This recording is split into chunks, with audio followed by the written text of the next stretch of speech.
Mesdames et messieurs, bonsoir et bienvenue à cette émission de On s'en parle. Un discours inaugural peu impressionnant, un budget où le ministre des Finances fouillera à nouveau dans les poches de la classe moyenne. En 2011, la dette brute devrait croître et atteindre 173,4 milliards, ce qui équivaut à 54,7 du PIB. À ce niveau, Québec sera de loin la province la plus endettée du Canada, suivie de Terre-Neuve et du Labrador. Pour discuter de tout ça, bien, je reçois le député libéral de Rouyn-Noranda-Témiscamingue, M. Daniel Bernard. Monsieur Bernard, bonsoir. Bonsoir, M. Lacasse. Vous êtes un homme excessivement occupé, M. Bernard. Il est difficile de vous avoir en entrevue, mais je sais que ce n'est pas volontaire. Ça, je le sais. Vous connaissant comme je vous connais, quand on appelle à votre bureau, oui, on va essayer de faire une place à M. Bernard sur ton émission, mais parce que M. Bernard est très souvent à Québec. Parce que vous siégez sur différentes commissions. Est-ce que c'est ça? Oui, je suis membre de deux commissions parlementaires, celle de l'agriculture, pêcherie, ressources naturelles et celle des institutions. Mais c'est ça, ces temps-ci, il y a des activités parlementaires le vendredi qui s'appellent une interpellation. Et il y en a eu plusieurs ces temps-ci en touchant les ressources naturelles. Et à ce moment-là, les ministres aiment ça m'avoir pour pouvoir les appuyer dans ce processus parlementaire-là. Et aussi, on regarde les événements de M. Vallière qui a démissionné il n'y a pas très longtemps. Donc, ça aussi vient bousculer les horaires de dernière minute. Donc, quand on est que les lundis et les vendredis, alors souvent, on est obligé. On fait ce qu'on peut, mais ma job à Québec, des fois, il faut Dites-moi une chose, M. Bernard, avant d'aller dans le vif de toutes mes questions, mais vous venez de soulever un point qui est quand même intéressant, la démission de M. Vallière. Je sais qu'en parenthèse, on a souvent entendu dire que M. Vallière, malgré, c'est un bon bonhomme, M. Vallière. 31, 32 ans comme député, il a été ministre à une occasion, etc. Pour faire un cheminement rapide. M. Vallière, on a dit qu'il était un peu trop mou comme président de l'Assemblée nationale. Il a donné sa démission, mais entre nous autres, là, les deux leaders parlementaires, M. Fournier et M. Bédard, ce n'est vraiment pas une sinécure.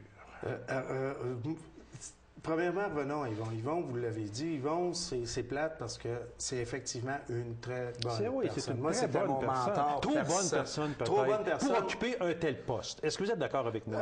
Il y a quand même une chose importante. Les gens regardent le président de l'Assemblée nationale que 3 heures par semaine sur la période des questions. C'est vrai. La job du président de l'Assemblée nationale, c'est beaucoup plus que ça. C'est des relations internes. C'est un poste très important. C'est un poste très important. Aussi, très honorifique. Honorifique, peut-être, mais c'est encore plus que ça. Le budget de l'Assemblée nationale, c'est 100 millions de dollars. On oublie ça. C'est les relations interparlementaires à la grandeur de la planète, la francophonie et autres. C'est un travail important. Et Yvon, ce volet-là, l'aimait très bien. Comme François Gendron, je vais vous dire, il aime le travail de vice-présidence de l'Assemblée. C'est tout ce volet-là qui est vraiment intéressant. Donc, il y a ça et il y a la période de questions. Et la période de questions, c'est elle qui a malheureusement miné beaucoup Yvon, autant pas nécessairement santé, mais actuellement et autres. Ça l'a grugé beaucoup. Et moi, pour être assis au Salon Bleu, nous, chez nous, du côté libéral, nous nous sommes donné une discipline. Claire, on applaudissait. Oh non, je vous dis sérieusement, puis demandez aux observateurs. Nous, on s'est donné une discipline. On a dit qu'il faut donner un décorum à l'Assemblée. Et jamais. Mais de l'autre côté du Parti québécois, il y avait énormément d'invectives qui venaient. Non, je vous le dis, M. Bernard, quand vous avez dit qu'il faut se donner un décorum, dites-moi une chose. Est-ce que M. Fournier assistait à la même réunion que vous? Jamais, je vais vous dire une chose. Jamais que Jean-Marc Fournier, il a interrompu Yvon Vallière lorsqu'Yvon Vallière rend une décision. Stéphane Bédard, de l'autre côté, à toutes les fois, Yvon est en train de parler et le leader de l'opposition invectivait, répondait même au président pendant qu'il est en train de rendre une décision.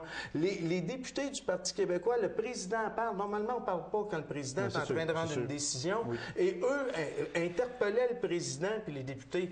Puis moi, j'ai des gens proches qui sont venus, puis ils ne sont pas libéraux, sont venus voir la période des questions et l'ont constaté. En tout cas, les deux principaux, ceux qui mènent le plus de problèmes à l'Assemblée nationale, ce sont vraiment les deux leaders. Puis je dirais autant M. Bédard que M. Fournier. Mais c'est vrai que vous êtes plus placé pour en parler parce que vous êtes là directement. Comme je vous dis, et d'ailleurs, dans la lettre de démission de M. Vallière, il a nommément nommé le rôle de Stéphane Bédard, du leader parlementaire de l'opposition. Oui, c'est sûr, parce que non, mais je vous le dis, mais je vous le dis en toute franchise. En toute franchise, nous, jamais on interpellait les gens, jamais que Jean-Marc Fournier a interrompu le président. C'était, je vous dis, c'était indécent, puis la manière qui a été... Avec M. Chagnon, pensez-vous que ça va aller mieux? Déjà, j'ai vu qu'il a vécu qu'est-ce que, par exemple, lui par la bande, qu'est-ce que Yvon Vallière a vécu. Et déjà, cette semaine, à un moment donné, quand ça recommençait encore une fois du côté... Quand ça a commencé à glisser du côté... À glisser, il s'est levé, puis il a levé le ton. Puis il a su ce qui s'est passé. Et un des... Parce qu'on va finir avec ça, là. Oui. Quand même, un des... que j'ai toujours admiré, mais qui n'est plus là, c'était M. Bissonnette. Vraiment, là, Michel donnait vraiment le ton. Il disait, quand c'était avec sa grosse voix, il se levait, il disait, c'est assez, là, mais c'était assez. Oui, puis Michel, ne se serait pas gêné à un moment donné à éjecter de sortir. La personne. Exactement, c'est ça. Bon, M. Bernard, c'était un entrefilet quand même. Discours et budget. Parce que cette émission-là, il faut le dire, elle est enregistrée le 8 avril. Qui est vendredi après-midi. L'émission va passer le 27 avril. Mais avant vous, l'émission, On s'en parle, c'est M. Gendron. Okay. Et quand j'ai fait l'entrevue avec M. Gendron, c'était le lundi matin. M. Gendron prenait l'avion le lundi après-midi et le président de la Chambre était nommé le mardi matin. Alors, c'est on ne savait pas à ce moment-là. Mais là, vous, qui passez la semaine suivante, mais qui est le 27 avril, mais aujourd'hui, au moment où on enregistre l'émission le 8 avril, on sait qui a été nommé à la présidence. Et M. Gendron était sur les rangs et M. Picard également. Bon. Monsieur Bernard, dans mon intro, je disais qu'en 2011, la dette brute devrait croître et atteindre 173,4 milliards, ce qui équivaut à 54,7 du PIB. Ce ne sont pas des chiffres qui vous font peur? Ce sont des chiffres, oui, qui sont gros, mais il faut revenir encore comment on a agi les dernières années. Rappelez-vous, je vais mettre encore un point déclencheur, là, le viaduc de la Concorde. Quand le dossier du viaduc de la Concorde est arrivé puis qui s'est effondré, on a fait à ce moment-là une enquête importante qui était Pierre-Marc Johnson pour avoir les niveaux des infrastructures, entre autres routières au Québec et entre autres toutes les pompes et tout ça. Est arrivée la période de récession puis il fallait qu'on remette nos infrastructures à niveau. Alors, on a fait des choix à ce moment-là.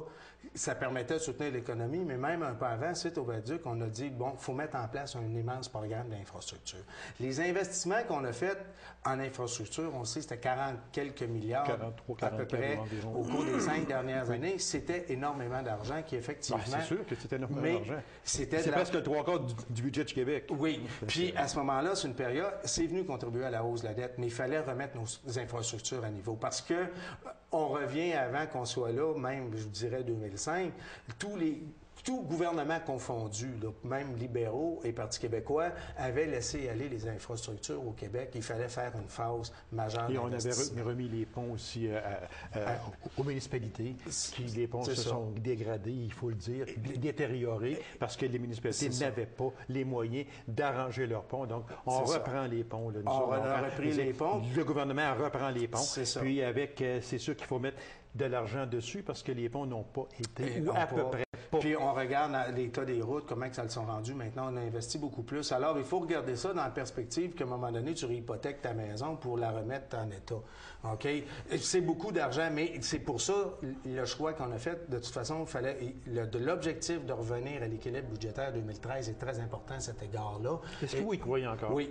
Oui, on y croit. Parce qu'il faut quand même... Mais ça va être excessivement difficile, monsieur. Bien, déjà, je peux vous dire, par exemple, au niveau justement des infrastructures, on a atteint le maximum qu'on pouvait aller et on va voir au cours des prochains budgets la décroissance au niveau des budgets d'infrastructure. Alors, on a eu lancé beaucoup de projets, mais là, je peux vous dire qu'il va en avoir moins au cours des prochaines années pour revenir d'une part à cet équilibre-là.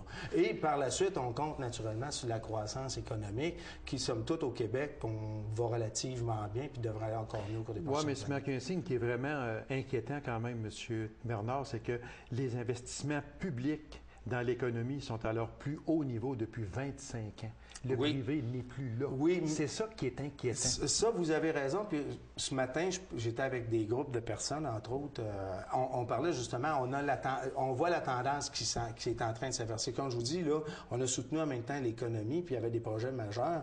Là, le Québec, ça va baisser, mais on voit les investissements privés revenir en force. Et le plus bel exemple, c'est ceux dans le secteur minier. Qu'on voit en région, puis on regarde sa Côte-Nord, ça va être des milliards investis. Donc, on voit le changement, puis la balance va se faire à cet égard-là. Parce que vous avez raison, mais quand l'économie va mal, au ralenti, c'est pas le privé qui investit. Quand un député au pouvoir, comme vous, quand peut-il penser que le secteur privé en investissement va prendre la relève du secteur public? Est-ce qu'on peut voir ça dans quelques années d'ici, dans quelques mois? Quand prévoyez-vous que le secteur public va investir moins et que le secteur privé va embarquer dans les investissements? C'est là qu'on voit qu'on a une bonne économie à ce moment-là. Oui, mais puis aussi, quand on revient, nous autres, quand on regarde notre contexte, entre autres, beaucoup de nos entreprises sont dépendantes du marché américain. C'est sûr. Nos exportateurs, nos fabricants et tout ça. Donc, quand le marché aux États-Unis va mal, les gens n'investissent pas nécessairement, ou moins, pour faire des investissements rentables. Là, je regarde... Forestier, c'est tranquille, ça s'en vient. On a des projets avec Tembec de relance qui s'en viennent graduellement parce qu'ils vont se mettre en place pour la relance.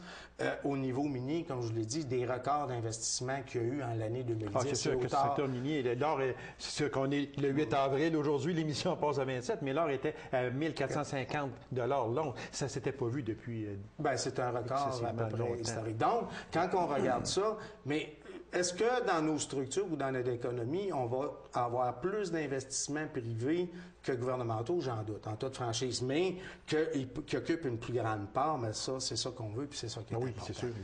On va aller avec le budget, M. Bernard. Dans les hausses, frais de scolarité, plus 325 $ par année pour les étudiants. La Régie des rentes du Québec. 0,15 % par année. Moi, j'applaudis ça.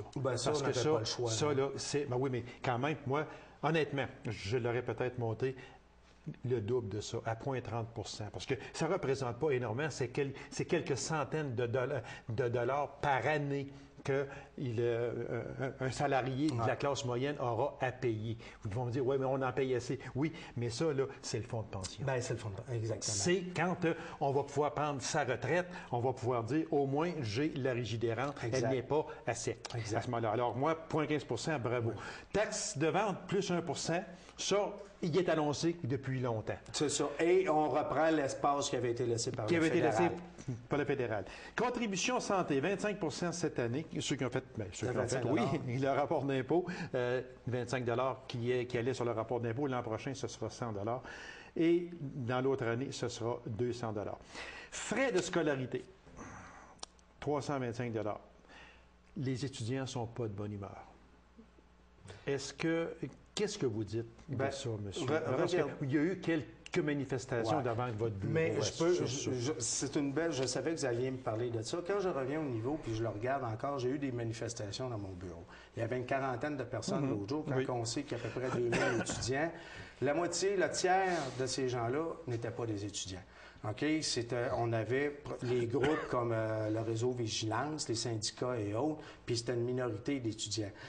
Il y a eu une manifestation la semaine dernière à Montréal. Il y avait un conseil général du Parti libéral à Boucherville et il y a eu moins de 200 personnes. Et encore une fois, une partie de ça n'était pas des étudiants, mais du monde, plus encore du monde syndical et autres. Quand on regarde la majorité des étudiants ils l'acceptent, ça. Ils l'acceptent, cette hausse-là. C'est sûr que ça ne fait pas nécessairement plaisir, mais ils l'acceptent parce qu'ils savent qu'ils se comparent au reste du Canada. Puis encore une fois, on a le régime de pré-bourse le plus généreux au pays. Alors, ils font la part des choses à cet égard-là. Nous, il fallait aller là-dedans parce que des gels, comme on a vécu historiquement depuis longtemps, c'est pas ce qu'il y a de meilleur. Puis il y avait un rattrapage. Malheureusement, c'est tout le temps le Parti libéral qui est obligé de faire le rattrapage parce que le Parti québécois, c'est une base électoraliste et il gèle les frais. C'est vrai que la hausse est rapide. Mais on a fait le choix, puis moi je le vérifie tout le temps en région pour s'assurer quel sera l'impact pour nos étudiants. Ceux qui ont vraiment besoin des régimes de pré-bourse, les hausses vont être compensées. Ça, c'est clair à cet égard-là. Alors, il fallait faire un choix, puis quand je regarde encore, ceux que je vois qui viennent manifester, souvent, ils ont peut-être d'autres enjeux en arrière que simplement le pré-bourse. Monsieur Bernard, savez-vous dans ça ce qui fâche les étudiants? Parce que les étudiants, c'est sûr, lisent beaucoup. OK?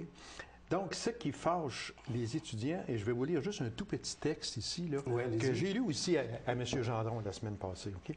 Puis, je vais vous demander de commenter ça. Le recteur de l'Université Laval vient de recevoir une augmentation de salaire de 100 000 $. Le recteur de l'Université de Montréal gagne 2 fois plus que le premier ministre du Québec. Les recteurs de McGill et Concordia gagnent respectivement 358 et 350 000 $ par année. Et où ça fait mal, c'est ici. On a donné 700 000 $ à l'ancienne rectrice de l'Université Concordia qui a démissionné dans des circonstances nébuleuses et versé 1 million à son successeur pour acheter son condo tout en lui offrant une allocation de logement de 3 000 $ par mois ou 36 000 $ par année. C'est ça que les étudiants, quand ils lisent ça, ils disent « Ouais, moi, là, j'ai mon voyage. » Ça, là, c'est affreux. Vous avez entièrement raison. Et d'ailleurs, la ministre, qu'est-ce qu'elle a annoncé dans ce contexte-là? C'est qu'il va y avoir des redditions de comptes très importantes de la part des universités. Bien, il faut, ils dépensent. Il y a des bonus, il y a toutes sortes de choses là-dedans. C'est un pont d'or. Vous avez raison. Vous avez entièrement raison. Et c'est l'assurance qu'on a eue, nous, de la part de la ministre, parce que quand on fait ces hausses-là, quand on en parle à caucus et autres, on souligne les mêmes points. Bien, sûrement, parce que ça a sûrement été élu par le gouvernement en place, là, sûrement. Là. C'est ça. Puis, mais n'oubliez pas une chose, tout le choix des recteurs et autres, c'est des conseils d'administration indépendants. Mais maintenant, le gouvernement, puis ça c'était clair là-dessus, il va mettre des balises et des redditions puis de l'encadrement pour que l'argent supplémentaire s'en aille où ce qu'il faut qu'elle aille, c'est-à-dire améliorer l'éducation, engager les meilleurs profs, puis faire le travail correctement pour les étudiants. Ça, c'est clair. C'est clair. Parce que c'est sûr, M. Bernard, que quand un étudiant voit ça ici, puis qu'après ça, nous autres, même nous autres, mais surtout les étudiants qui se voient augmenter de 325 $ par année leurs frais de scolarité, puis qui voient que on dépense à tour de bras, on donne 36 000 $ à quelqu'un pour payer son logement, puis on lui donne 1 million pour acheter un condo. Je ne défendrai jamais ça, je peux vous dire ça, puis il faut mettre des balises, c'est clair. Parce que moi, le jour où le gouvernement va vous donner 100 000 $ pour vous acheter une maison, vous allez me voir assis devant votre porte, M. Bernard. Ça, je vous le jure. Exactement. Service de la dette qui a atteint 7,8 milliards, une augmentation de 1 milliard. Le paiement des intérêts de cette dette-là, c'est le 3e poste budgétaire après la santé et l'éducation. Est-ce normal? Bien, je reviens à ce que je disais tantôt.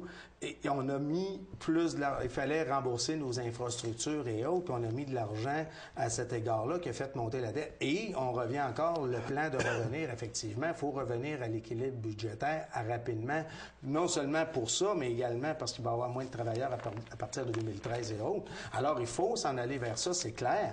C'est clair. On a fait un choix dans un contexte, comme je dis, il fallait remettre nos infrastructures à nouveau et soutenir l'économie dans la période de récession, mais maintenant, il faut sortir de là puis se faire un plan. Au moins, regardez, malgré tout ça, les gens ont mentionné que le Québec, c'est quand même nous qui gère encore le mieux les finances et on est la seule province et le seul État qui a mis clair un plan de retour à l'équilibre budgétaire. Et au travers de tout ça, on a quand même réussi à maintenir de la part des financiers notre cote de crédit. Quand vous parlez de l'équilibre budgétaire pour 2013-2014, quand on regarde le nouveau partage de l'effort du gouvernement, selon M. Bachand, en mars 2010, 11,2 milliards d'efforts en tout. Le gouvernement, 6,934 milliards pour 62 %, que c'est ça qui est sorti il y a bientôt 2 ans. On a dit, on va faire l'effort de 62 % puis on va revenir à l'équilibre budgétaire. Le contribuable, 4,277 milliards pour 38 %. Mais ça a été revisé, ça, en décembre 2010 par des fiscalistes qui ont dit que 11,2 milliards d'efforts en tout. Le gouvernement, 5,125 milliards, c'est moins 1,8 milliard pour 48 %. Et le contribuable, 6,077 milliards, plus 1,8 milliards, c'est 52 %. Alors, le gouvernement, selon les dernières données révisées en décembre 2010, n'est plus capable d'aller à 62 %, va atteindre jusqu'à 48 %. La raison que ces différences-là, c'est qu'on arrive à un moment donné, il y en a où qu'on contrôle, où on comptabilise un effort budgétaire. Par exemple, le plus bel exemple de ça, c'est la lutte au travail au noir et les fraudes fiscales. Si le gouvernement va récupérer des sommes-là, nous, on le calcule comme quoi tout l'effort que le gouvernement met pour aller chercher l'argent que les gens ne donneraient pas, on le calcule dans l'effort gouvernemental. Tandis que les fiscalistes, par exemple, vont dire, ben non, mais là, tu vas chercher de l'argent de quelqu'un qui paye. Mais c'est là que ces écarts-là se font. C'est là. Le gouvernement fait un effort, oui, pour aller chercher les mauvais payeurs d'impôts. OK? Puis, on voit là, dans les journaux que le ministère du Revenu là, tape à tour de bras sur le contribuable moyen, le petit salarié. Mais combien d'entreprises ne paient à peu près jamais ou pas d'impôts? C'est inconcevable. Pourquoi que des entreprises... On peut juste parler des minières.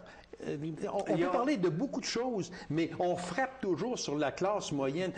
Tu dois 100 $, tu vas le payer. Mais il y a des compagnies qui ne paient à peu près 10 %. Il y a quand même une affaire importante par rapport au secteur privé. Je vais vous reprendre encore une fois l'exemple du secteur minier, parce que vous en parlez, puis c'est un gros secteur. On est dans notre région. C'est sûr.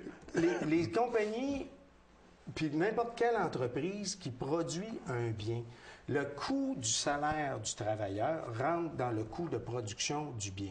OK? Par exemple, quand tu produis un once d'or, le travailleur reçoit 100 000 $ par année, ça rentre dans le coût de production de l'once d'or.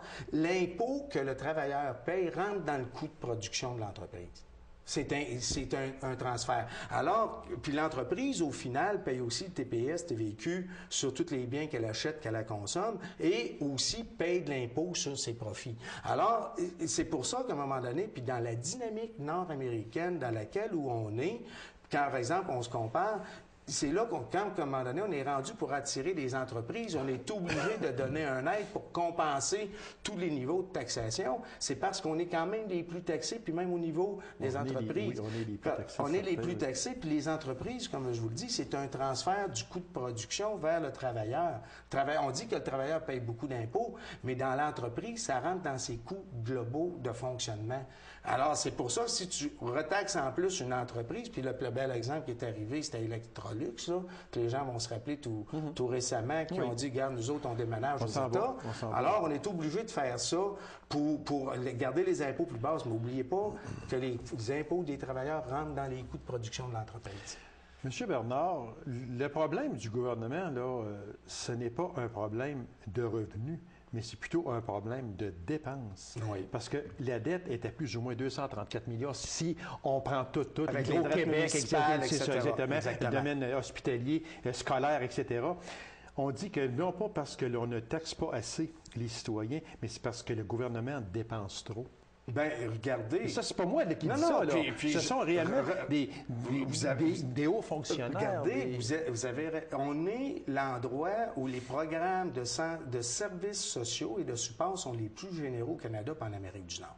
Okay, est-ce qu'on vit au-dessus de nos moyens d'abord, M. Bernard? Bien, c'est en a ce que plusieurs disent. Quand on a, par exemple, on a mis en place un régime d'assurance parentale, je suis content qu'il soit Rouen, ça crée des emplois, mais c'est le plus généreux qu'il n'y a pas. Une fortune, les plus généreux qu'il n'y a pas, c'est nous autres qui... Puis tous les programmes sociaux, l'assurance médicaments, il y a un paquet de séries de programmes qu'on s'est dotés. C'est ça. Mais est-ce qu'on avait les moyens de se doter de ces programmes-là? Puis aujourd'hui, on les a, mais est-ce qu'on a les moyens? C'est que il faut les financer. Il faut les financer. Donc, si on parle de financement, à ce moment-là, c'est qu'il faut augmenter les impôts. Mais la classe n'est plus capable. Bien, c'est ça, mais sauf que les mêmes groupes de personnes, parce que la dynamique qu'on vit au Québec, puis même un peu partout ailleurs, on a 40 des gens qui ne paient pas d'impôts. Alors, c'est le 60 autres de la population qui fait vivre la société. Oui. OK? Alors, quand on arrive là-dessus, mais personne ne veut se débarrasser des programmes qu'on a. Ben non, c'est ça. On a les meilleurs au monde. Particulièrement, malheureusement, quand on revient encore dans le régime, par exemple, de pré-bourse, c'est tous les programmes qu'on a, mais ceux qui bénéficient des programmes... Tout le monde le dit, M. Bernard, au Québec. Le voisin, le programme parental de que vous parlez, c'est un des meilleurs au monde. Si on n'avait pas la péréquation, là, désolé, là, mais on aurait de sérieuses difficultés. Et je vais même aller plus loin que ça, Monsieur Lacaze. Je parlais au ministre récemment, si le Québec devenait indépendant, OK, avec les chiffres que vous avez donnés, là, et qu'on récupère notre part de la dette fédérale, là, on deviendrait l'endroit le plus endetté au monde en avant de la Grèce et de Portugal et autres. On serait à 115-120 de notre PIB. Oui, c'est sûr que là, on embarque dans un gros sujet. Non, mais c'est vrai. Non, mais oui, c'est vrai. Point la ligne. Je suis d'accord avec vous. Point la ligne. Je suis d'accord avec vous. C'est sûr que quand on parle d'indépendance, on pourrait aller aussi avec la monnaie, les timbres, les ports nationaux, le domaine ferroviaire. Regardez là. On pourrait dans un gros débat. Là, on rentre dans un moyen débat. Vous avez entièrement raison. Et le plus difficile pour un gouvernement, et c'est là qu'on voit la tendance, nous, on essaie de rester dans le centre puis faire des choix pour maintenir les programmes. De l'autre côté, tu as les autres partis comme l'ADQ qui disent encore qu'il faudrait sabrer dans les programmes. La population n'en veut pas.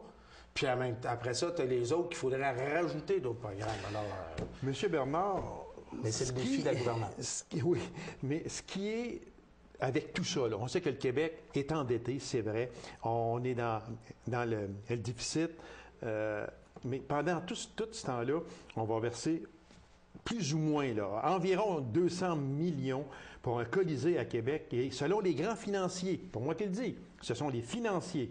Si on ajoute les intérêts à payer, on parle d'un versement de 20 millions par année pendant 25 ans. C'est donc dire que le Québec pourrait investir jusqu'à 500 millions dans un Colisée à Québec. Avons-nous les moyens de ça? Bien, regardez, vous avez raison. Moi, dans un programme comme ça, le gouvernement a fait un choix pour Québec, qui est la capitale nationale. La chose, revenons maintenant dans un équilibre budgétaire ou dans une gestion de portefeuille. Le gouvernement, comme on en parlait tantôt, dans son budget, va dire, OK, on met tant de milliards en infrastructure par année, etc. Quand on va financer un projet comme ça, ce qui arrive, puis le défi pour nous dans des députés de région, par exemple, c'est que malheureusement, c'est d'autres projets qui vont être coupés ou retardés. C'est ça qui arrive au final. On met une enveloppe et on dit, voilà... Mais étiez-vous pour ça, vous, que M. Charest face au petit caporal Glabeau, je l'appelle de même, là, j'espère qu'il ne m'en voudra pas, mais étiez-vous d'accord, vous, avec ça, vous siégez, vous, là, étiez-vous d'accord que M. Charest arrive, je vous donne 45 de la facture du Colisée de Québec. Mais s'il en coûte, là, on prétend qu'il va coûter 400 millions, mais s'il en coûte 600 millions, c'est rendu à 275 millions. Moi, si vous voulez, si vous voulez mon avis personnellement là-dessus, M. Lacaze, j'ai hâte de voir comment la population de la Ville de Québec va se positionner aussi. Parce qu'il y a des possibilités de référendum ou autre. Parce que je me rappelle rien de ce que j'ai vécu à Dave Keon, qui n'était pas gros, mais je suis allé à un référendum. Alors, j'ai hâte de voir comment les choses vont évoluer. Mais nonobstant ça, on parle beaucoup de ça. Regardez, je regardais là, le stade olympique, encore les sommes qui sont obligés de mettre là-dedans à Montréal. Donc, il y a d'autres projets ailleurs que le gouvernement fait des choix également dans des proportions. Il faut aider Québec. C'est sûr que ça va toujours demeurer pour certains choix controversés, mais... Monsieur Bernard, le temps est déjà fini. Je voulais vous parler du plan Nord. Je voulais vous parler d'un paquet de choses, mais là, c'est notre dernière émission de l'année, avec vous. C'est notre dernière émission pour 2010-2011. Ça va continuer encore pour une prochaine émission la semaine prochaine avec un autre invité, mais on va se revoir sûrement en 2011-2012, parce que vous serez toujours le bienvenu à cette émission. Ça fait plaisir pour moi, mais à ce moment-là, je vous souhaite écouter prendre soin de vous. Oui, puis et vous gardez en forme pareillement. pour jusqu'à l'automne prochain. Et voilà, puis je vous souhaite quand même de bonnes vacances. Puis un bon été à tous vos auditeurs et auditrices. Merci, M. Bernard. Plaisir pour moi. Mesdames et messieurs, merci d'avoir été là. On se donne rendez-vous à une prochaine émission de On s'en parle la semaine prochaine pour la dernière de la saison 2010-2011. Au revoir et bonne semaine.